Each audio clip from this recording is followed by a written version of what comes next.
오늘은 그 통계 처리 실습을 할 건데, 통계 처리는 여러분들이 많은 걸 배웠어요. 많은 걸 배웠는데 그 중에서 가장 기본적인 거, 여러분들이 현장에 나가서 가장 많이 사용하기 때문에 개념적으로 이해해야 될 거 하나를 선택해서 오늘 실습을 하는 거예요. 오늘 하는 것은 공정능력 산출이라는 걸 해볼 거예요. 이것은 외측 마이크로미터를 이용해서 핀의 지름을 재가지고 측정을 하는 건데, 측정은 이미 다 여러분들이 많이 해봤기 때문에 내가 측정 데이터를 주고 여러분들은 직접 측정을 했다고 가정을 하고 이제 공정능력 지수를 산출을 하는 거예요. 자, 우리가 CCTV가 주변에 많이 설치되어 있죠. 이 CCTV의 역할은 무엇일까? 여러분들 혹시 생각해 본 적 있나요?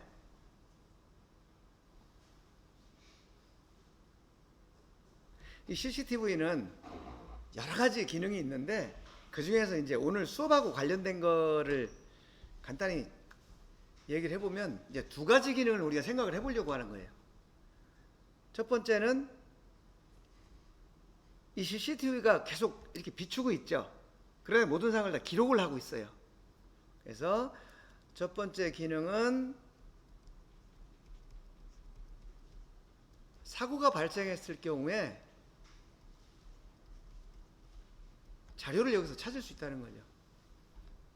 어떤 교통사고가 났다든지 아니면은 도난사고가 났다든지 이런 일이 있을 때 우리가 경찰서에 신고를 하면 거기에 있는 CCTV를 쭉 돌려보는 거예요. 그럼 거기서 이제 누가 뭘 했는지를 알 수가 있잖아요. 이런 게 하나가 있고, 또 한 가지는 뭐가 있냐면, 두 번째는 지금 요 그림을 한번 보세요. 지금 만약에 여기에 CCTV만 이렇게 설치를 해놨다라고 한다면 지금같이 사고가 났을 때 돌려볼 수가 있는데, 문제는 돌려봐봤자 어차피 사고는 난 거죠. 도난 제품을 찾았다고 하면은 별거 아닐지 모르지만, 만약에 예를 들면 어떤 살인사건이 났다 그러면은 CCTV 돌려서 사람 잡아봤자 어차피 사람은 살아날 수가 없잖아요. 그래서 이거는 사고가 난 후에 처리를 하는 그런 개념이 되잖아요. 근데 만약에 이 112 종합 상황실에서 이 CCTV를 계속 여기 경찰관이 지켜보고 있었다. 그러면은 만약에 이상하다. 저기 어떤 사람이 칼을 들고 막 왔다 갔다 한다. 그러면 바로 그 근처를 순찰하는 순찰차한테 연락해가지고 거기 좀 이상한 사람이 있으니까 가서 확인해 보시오. 하면 가서 그 사람을 미리 조치를 하면 사고를 예방할 수 있잖아요. 그죠? 이런 예방. 이거는 후처리가 아니라 선조치가 되는 거죠. 선조치. 자, 그럼 우리가 생각할 때 후처리가 더 바람직해요? 선조치가 더 바람직해요? 선조치가 바람직하죠. 그런데 사실 여러 가지 상황적으로 볼 때 모두 다 선조치를 할 수는 없어. 그렇지만 중요한 것은 선조치가 필요하다. 이런 걸 우리가 생각해 볼 수가 있죠. 이게 이제 CCTV의 기능이에요. CCTV라는 것은 단지 기록을 하는 거지만, 관찰을 하는 거지만, 또 감시를 하는 거지만, 이것을 어떻게 운영하느냐에 따라서 후처리용으로도 사용되고 선조치용으로도 사용된다. 공감하죠? 그러면 우리 측정의 역할이라는 건 뭘까? 측정의 역할이 여러 가지가 있지만 이 CCTV의 역할하고 비교를 해서 한번 생각을 해보면, 첫 번째는 우리가 측정을 해서 합격이냐 불합격이냐 판정하는 게 있어요. 그죠? 여기처럼 이거 3차원층에 쫙 측정해가지고 합격 부분 이쪽으로, 불합격 부분 이쪽으로 그죠? 그래서 불량품이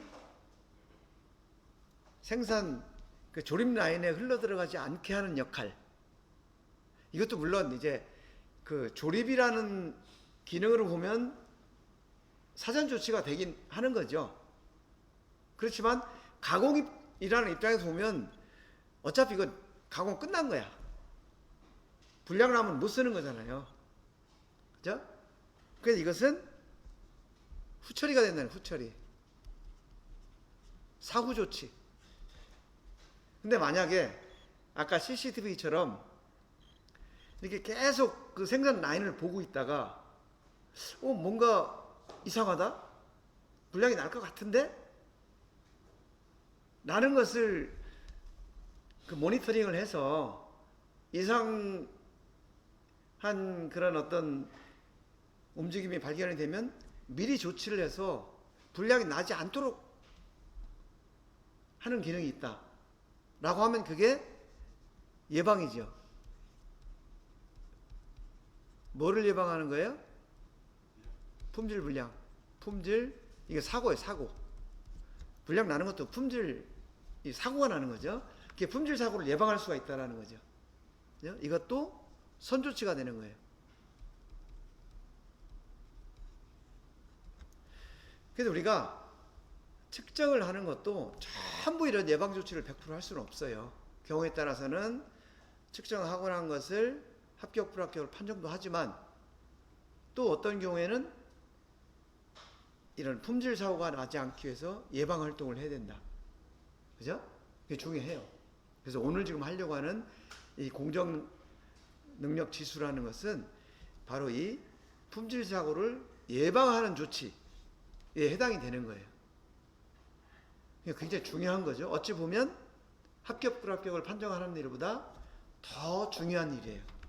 그렇지만 합격, 불합격을 판정을 하든 공정 능력 지수를 구하든 측정이라는 그 고유 기능은 다 들어가는 거예요. 그러니까 CCTV는 다 있는 거예요. 어떻게 활용하느냐의 문제가 되는 거죠. 그래서 오늘은 사후 처리보다 중요한 요 예방 조치, 요거에 대한 아주 간단한 예를 지금 살펴보려고 하는 거예요. 근데 요거하고 관련돼서 우리가 정확도하고 정밀도 여러분들 배웠죠? 이 개념을 먼저 이해를 해야 돼요. 정확도가 뭐다? 정밀도가 뭐다? 여러분들 설명할 수 있을까요? 이미 구술을 가지고 있어요. 자, 나는 자신 있게 설명할 수 있다. 한 명도 없네? 나는 알기는 아는데 설명하기는 좀 그렇다. 전부. 자, 그럼 정리를 한번 해보세요. 정확도라는 것은 이 값이, 내가 측정한 값이 기준값하고 얼마나 가까우냐, 이걸 따지는 게 정확도야. 그래서 이것은 치우침이라고 그래요. 치우침, 또 편의 한자로 이렇게 표현해요. 이것은 측정값이 기준값에 얼마나 가까운가, 이런 기준값에 가까운 정도, 이거를 정확도라고 그래요. 그리고 이것은 개통오차야. 개통오차라는 건 뭐냐면 보정이 가능하다 그랬죠. 원인을 알고 보정이 가다. 즉 기준값에서 100분의 1만큼 떨어져 있다. 그럼 100분의 1만큼 옮겨주면 되는 거예요. 그죠? 그 다음에 정밀도. 정밀도는 데이터가 얼마만큼 흩어져 있냐. 예를 들면 같은 곳을 계속 측정했을 때 측정시 얼마나 같은 값이 나오느냐, 이걸 가지고 정밀도라고 그래요. 그래서 이것은 데이터가 어떤 흩어졌다. 흩어짐의 정도, 이거 산포라고 그러죠. 그리고 이거는 표준 편차를 가지고 계산을 해요. 그리고 이것은 우연오차야. 여러분, 개통오차는 원인을 알 수 있고 보정이 가능하다 이렇게 배웠고, 우연오차는 원인을 알 수 없고 따라서 보정이 불가능하다 이렇게 배웠죠. 그래서 정밀도와 정확도, 이 개념을 여러분들이 지금부터는 이제 생각을 해야 돼요. 그 다음에 반복적 밀도. 반복적 밀도라는 것은 같은 곳을 반복해서 측정했을 때 얼마나 같은 값이 나오느냐, 이걸 얘기하는 거고요. 편이라는 것은 이 차이값, 요거 측정값과 기준값의 차이값. 그러니까 요 반복적 밀도, 요것은 흩어짐하고 관계가 있는 거예요. 요 편이라는 것은 치우침하고 관계가 있는 거죠. 그러니까 조금 아까 한 걸 기준으로 보면 요것은 정밀도, 요거는 정확도, 이렇게 되는 거죠. 요 개념 머릿속에 넣고 요 그림 한번 봐주세요. 자, 이거 우리가 이제 다트 게임 여러분 많이 하죠. 그리고 우리가 올림픽 때 양공, 우리나라 선수 양공에 아주 10점에 계속 잘 쏘잖아요. 한 구멍에 세 발이 다 들어가고 그런 경우도 있었죠. 자, 지금 여기 봤을 때 여기에 A, B, C, D가 있어서 이렇게 지금 맞춘 거예요. 이거 내가 집에서 직접 해가지고 사진 찍은 거야. 여러분들한테 보여주려고.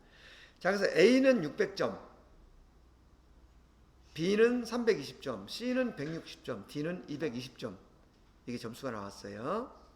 자, 그럼 여러분들이 점수가 높은 순서대로 나열을 해봅시다. A, B, C, D 쭉 얘기해 보세요. A, B, C, D. 이거 뭐 생각할 게 없죠? 점수 나와 있으니까. 응? D, C? 아니, 점수가 D가 220인데 왜? 아, 요거? 그렇구나. 쏘리. 요게 D, C 이렇게 됐어요. 그죠? 점수대로. 자, 그러면 중요도가 높은 순서대로 한번 여러분들이 나열을 해보세요. A, C, B, D 이렇게 지금 여러분들이 얘기했어요. 자, 그러면은 내가 물어볼게요. 요게 A, B, D, C 이렇게 있었고, 여기는 A, C, B, D 이렇게 여러분들이 설명을 했어요. 지금. 그러면 점수의 중요도, 점수하고 중요도의 높은 순서가 왜 다를까? 라는 거 우리 생각을 해봐야 되는 거죠. 여러분들이 지금 다르다고 했으니까 그럼 왜 다른지 설명해 볼 수 있어요?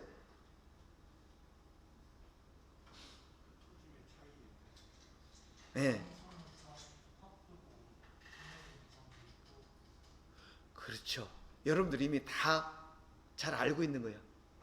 이게 뭐냐면 점수가 중요한 게 아니고 흩어짐이 작아야 보정, 개통오차 이게 효과가 있다라는 거예요. 그러니까 이거는 지금 정밀하죠? 다만 중심에서 이만큼 편차가 있어. 근데 이거는 보정을 하면 여기에 다 들어와서 600점하고 같은 점수가 될 수 있는 가능성이 있다라는 거죠. 근데 다른 것들은 중심 옮겨봐야 사방이 흩어져 있기 때문에 높은 점수가 나오기 어렵다. 이런 것 때문에 당장에 나와 있는 점수보다 가능성을 여러분들이 보고 얘기를 한 거예요. 즉 흩어짐이 작아야 개통오차를 보정하는 것이 효과가 있다. 여러분들 군대에서 0.4격 예를 많이 들죠. 탄착군이 형성이 안 되면 크리크 조종해봐야 소용이 없어요. 탄착군이 정확하게 형성이 돼야 뭐 좌로 매크릭 하루 몇 클릭 하면은 정확히 가운데 들어오는 거죠. 지금 그 얘기를 여기서 하는 거예요. 여러분들이 아주 잘 이해를 하고 있어요. 그래서 지금 이걸 보는 거예요. 자, A번 정밀하기도 하고 정확하기도 하다. 그죠? B번 이거는 정확하긴 하지만 정밀하진 않아. 왜냐하면 중심값은 일치를 하지만 편차가 커서, 그죠? 범위를 다 벗어난다는 거죠. 3번은 정밀은 하지만 정확하진 않아. 지금 현재는 이만큼이 분량이지만 요것만 보정을 해주면 요것처럼 전부 합격으로 들어올 수 있는 가능성이 있다. 지금 이걸 보는 거예요. 그리고 뭐 D번은 정밀하지도 않고 정확하지도 않으니까 이건 뭐 이만큼 분량이, 설사 중심이 이쪽으로 간다 하더라도 이것처럼 분량이 이렇게 생기는 거죠. 그래서 우리는 정밀도, 흩어짐이 작은 거를 중요하게 생각한다 라는 거예요. 요걸 머릿속에 염두에 두고 지금 내가 설명하는 걸 좀 들어보세요. 우리가 지금 공정 능력이라는 게 있어요. 이제 공정 능력이라는 것은 뭐냐면 제조 공정에서 생산되는 제품의 품질이 일정하게 나오도록 달성하기 위한 능력을 공정 능력이라고 그래요. 이것은 정상적인 공정에서 양품을 최대로 생산할 수 있는 능력을 나타내는 지표가 공정 능력이에요. 뭐 원적으로 좀 굉장히 중요한 것 같죠? 그러기에 공정 능력 분석이 필요한 이유는 우리가 생산성을 향상시켜야 되잖아요. 그래서 공정 능력을 향상시키려면, 즉 최대로 생산할 수 있는 능력을 향상시키려면 현재의 상태, 현재의 관리 상태, 현재의 수준, 이걸 알아야 개선할 수가 있겠죠. 그래서 공정 능력 분석이 필요한 거예요. 그럼 공정 능력이란 어떻게 분석하냐? 현재 생산하고 있는 제품을 샘플을 주기적으로 채취를 해서 그걸 측정해 가지고 이 측정한 결과를 바탕으로 이게 오염오차냐 개통오차냐 이런 원인을 찾아 가지고 그걸 가지고 이제 관련 부서가 미팅을 해서 개선을 하는 거죠. 그래서 우리가 여러분 관리도 배웠죠? 이 관리도도 공정 능력을 향상시키기 위한 일종의 수단인 거죠. 이거는 이제 제품을 개발하고 생산하는 이제 프로세스인데, 처음에 초도 생산해가지고 샘플링해서 측정하고 뭐하고 쭉 하는데, 이제 이 제품을 본격적으로 양산을 하기 위해서는 그 초도품, 그러니까 양산하기 전에 어떤 시험 생산을 해야 되잖아요. 그죠? 그것이 이제 예비 공정 능력 평가 여기 되는데, 이걸 하기 위해서 이 생산 라인을 똑같은 그 제품으로 똑같은 라인으로 막 며칠을 계속 돌리는 거예요. 한 달이면 한 달, 뭐 일주일이면 일주일. 왜냐하면 그렇게 해서 안정이 돼야 그걸 가지고 양산을 할 수 있으니까.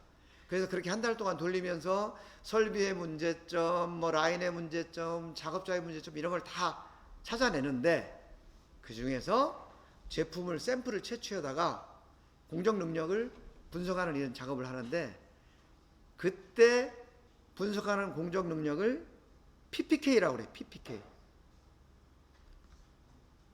PPK 이런 용어를 써요. 그래서 이거는 롱텀, 뭐냐면 장기간 작업한 샘플을 가지고 공정 능력을 계산한다 라고 해가지고 롱텀 퍼포먼스. 그래서 이거는 장기, 롱텀이라는 게 장기죠. 장기 공정 능력 지수라고 그래요. 그리고 이제 공정 능력 지수에 이 K가 붙은 게 있고 안 붙은 게 있잖아요. 이건 뭐냐 하면, 잠깐만. 그래서 그렇게 해가지고 그러니까 샘플을 테스트를 해서 완전히 안정이 됐다. 그 다음부터는 이제 양산을 하면서 중간중간 아까 처음에 그 샘플 작업할 때는 뭐 한 일주일 거를 몽땅 채취를 해서 샘플을 검사를 했다. 그러면은 그렇게 해서 안정이 된 게 확인이 됐으니까 이번에는 한 뭐 2시간 정도 아니면 하루 정도 이렇게 해가지고 양산 상태에서 공정 능력을 분석하는 거, 그 공정 능력 지수를 산출하는 것을 CP, CPK라고 그래요. CP, CPK. 그래서 요거는 쇼텀 단기라고 얘기를 해요. 단기라고 얘기를 하는데 여기에 보면 CP라는 게 있고 CPK라는 게 있잖아요. K가 안 붙은 건 뭐냐면 아까 여러분들 본 요 그림이야. 요 그림. 요거는 산표가 적긴 하지만 중심값에서는 벗어났죠. 요것을 우리가 CP의 개념으로 보는 거예요. 그런데 CP라는 것은 가능성만 있을 뿐이지 사실은 이 상태가 완벽한 게 아니잖아요. 중심이 치우쳤기 때문에 이만큼이 지금 흩어짐은 적지만 분량이 나고 있는 거잖아. 그죠? 그래서 이 CP에다가 중심값까지 일치시킨 거. 그러면 어떻게 돼요? 이렇게 되겠죠. 요거를 우리가 CPK 또는 요거 PP 요거는 PPK 이렇게 표현을 하는 거예요. 그래서 요거는 공정능력 지수 이렇게 얘기를 하고 요거는 K가 붙은 것은 치우침을 고려한 공정능력 지수 이렇게 표현을 해요. 우리가 최종적으로 필요한 것은 이거죠. 이거. 근데 이것으로 가기 위해서 이게 필요하다. 이렇게 여러분들이 개념적으로 이해를 하시면 돼요. 요거 이해하시겠죠? 지금 내가 얘기한 거. 그래서 요거는 치우침을 고려하지 않은 거다. 요거는 치우침까지 고려한 거다. 이렇게 보는 거예요.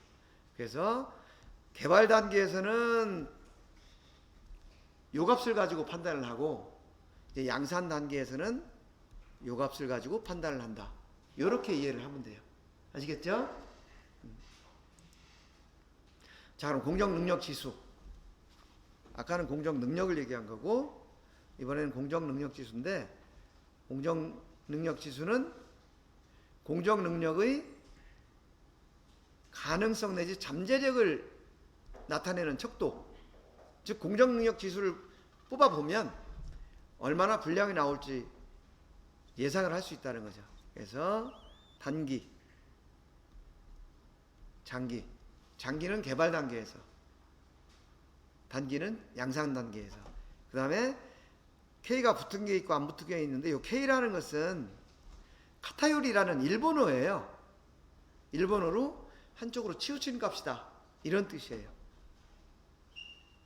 그래서 시제품에서 연속으로 생산한 시료를 사용하고 요거는 랜덤으로 채취한 시료를 사용한다. 그 차이가 있어요. 그래서 오늘 우리가 보려고 하는 것은 요거예요. 요거. 근데 계산하는 방법은 같아요. 자, 공정능력 지수 어떻게 계산하느냐? 아주 간단하죠. CP는 6시그마분의 T. 여기 T라는 것은 공차. 요거는 요거는 표준 편차.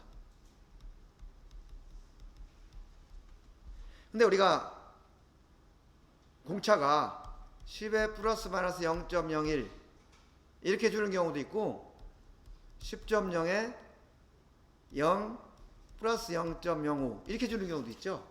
요것을 양측 공차라 그래요. 양쪽에 똑같이 플러스 마이너스. 그래서 이렇게 양측 공차인 경우에는 이렇게 계산을 하고 한쪽 규격인 경우에는 이렇게 계산을 하는 거죠. 근데 이게 의미가 같아요. 이게 6시그마였던 것이 양쪽은 6시그마인데 한쪽이니까 3시그마가 되는 거죠. 그리고 이 시그마를 계산해야 되니까 이제 표준 편차, 이 시그마, 요걸 이제 계산을 하는 거죠. 이런 식으로. 여기서 x라는 것은 측정값이에요.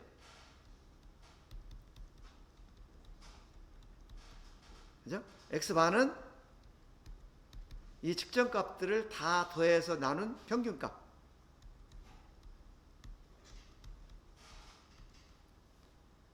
이렇게 계산을 하는 거예요.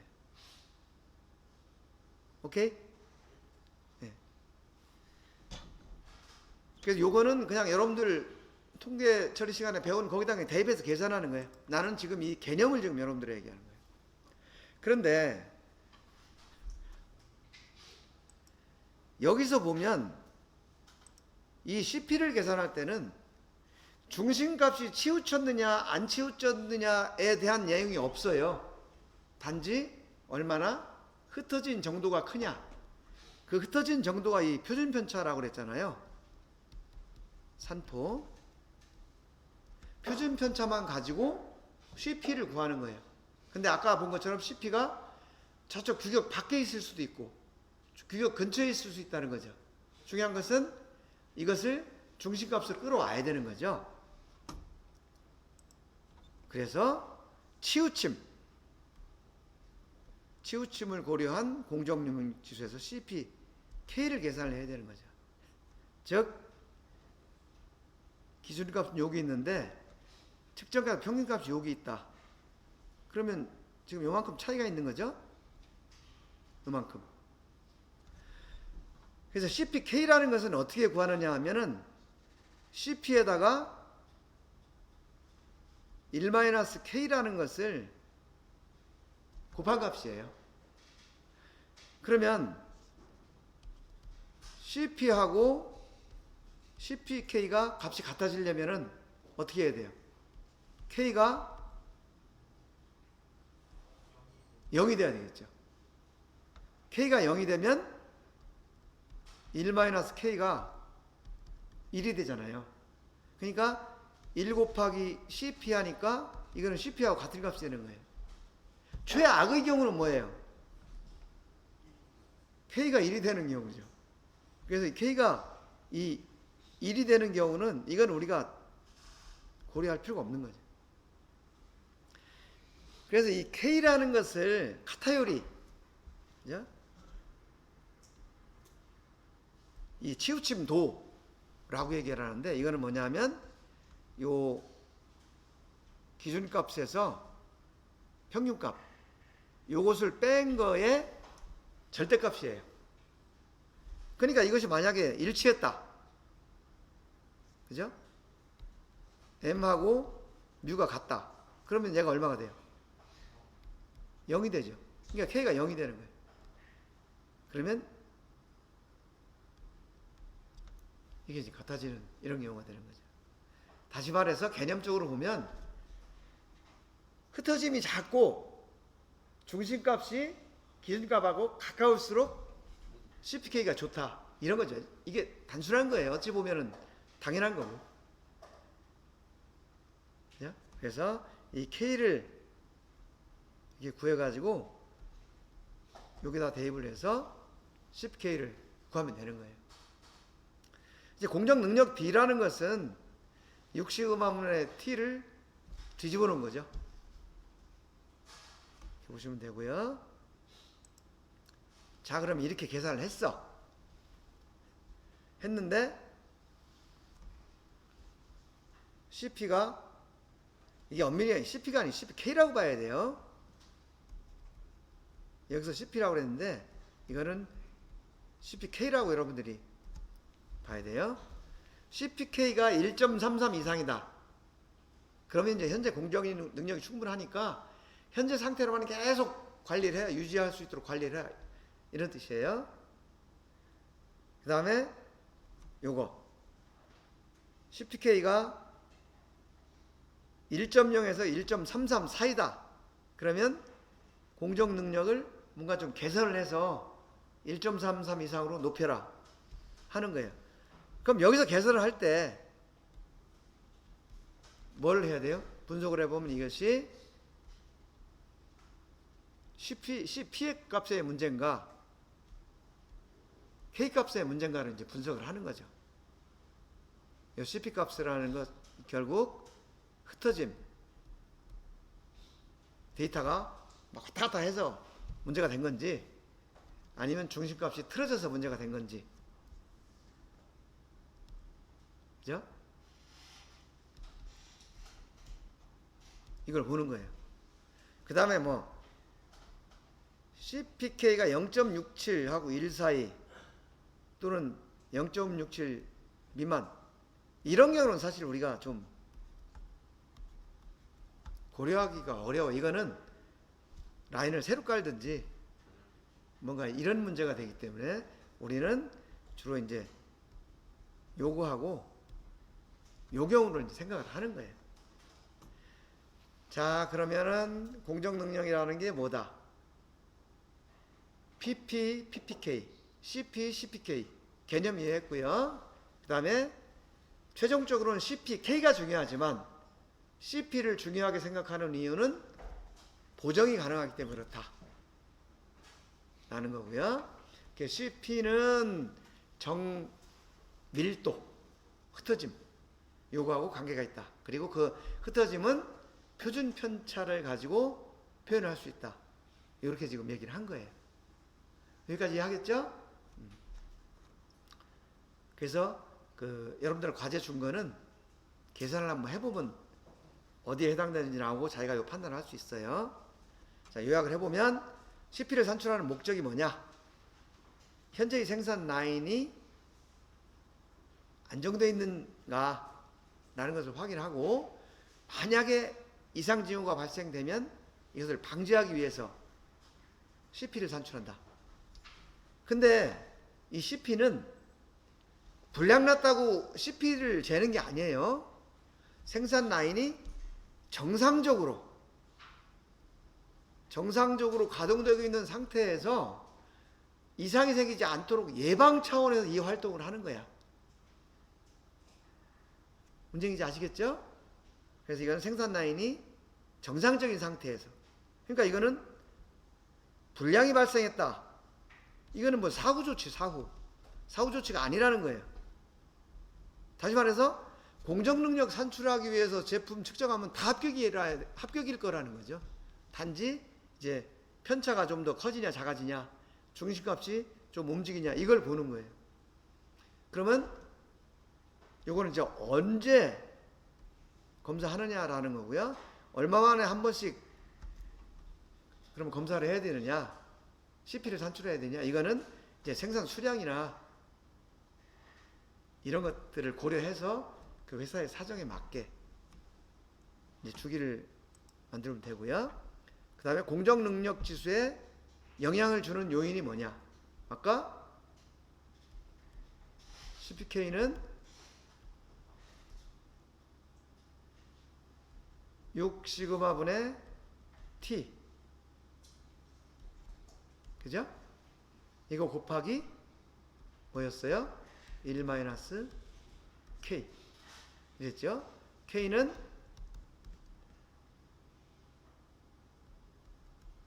여기에다가 n 마이너스 뮤 이렇게 계산을 했죠.